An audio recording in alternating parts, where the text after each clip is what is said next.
I do my best to try to keep up to date on all of the Kari Lake news just because she's such an interesting little critter that I feel the need to constantly debunk the stupid stuff that she says. But I missed one. I missed one that happened last week, so I gotta talk about it right now. But luckily, even though I missed it and I wasn't able to debunk it, the folks at Fox News debunked a Kari Lake conspiracy theory, and that, of course, is why this one is so weird to me. So here's what happened.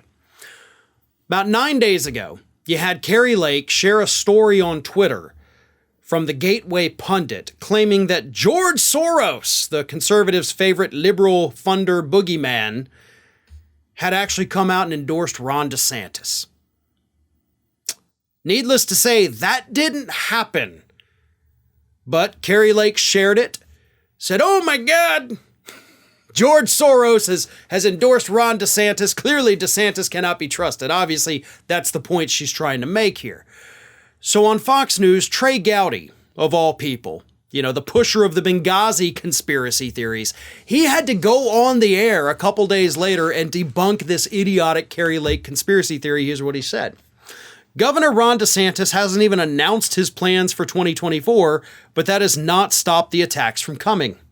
This attack was from a failed Republican gubernatorial candidate in Arizona. 3 months ago, she thought Ron DeSantis was the best thing since sliced bread. Now, she wants you to think Governor DeSantis was endorsed by George Soros? Of course, it's not true, but why let the truth get in the way? Yeah, why indeed, Trey Gowdy, again, of all people? What's a little truth to stop a good conspiracy theory? I hope everybody understands the irony of Trey Gowdy having to be the one to say, hey, let's stop with the stupid conspiracy theories, try to attack your political opponents. But here's the thing. The day before, Kari Lake had shared this story again from the Gateway Pundit on Twitter. George Soros had been at a big, we got lots of money event, I think overseas, where he said that Ron DeSantis will likely be the Republican nominee in 2024. He had nothing but scorn and derision to heap upon Ron DeSantis, did not praise the man, basically attacked him for every possible thing, which was great. And somehow the Gateway Pundit decided to skew that as George Soros endorses Ron DeSantis for president. I mean, the headline on the article literally was "The Kiss of Death, Florida Governor Ron DeSantis endorsed by George Soros." That's the caption they put on the post. And no, all Soros predicted was that DeSantis would be the Republican nominee and that he would get killed in the general election, with the votes, not.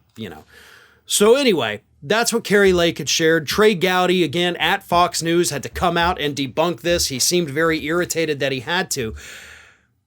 But let's think for a second. Fox News, as I'm sure everybody's aware, is currently being sued for allowing blatantly untrue things to be said on their network. Now, this Kari Lake Twitter post was not said on the air on Fox News, so they were under no obligation to debunk it, right? You didn't have to talk about it. It wasn't even really news. Like most people like myself didn't even notice it, and I follow Kari Lake news like a hawk, or at least I thought I did. So why even address it in the first place? That's where the big mystery comes in. It's not just that Fox News debunked it. It's that they took the time to specifically call this out and attack Kari Lake, who of course is a diehard Trump supporter. So it makes sense that she would want to take down Ron DeSantis because she wants Trump to be president again, probably because she's vying for that VP slot on that ticket.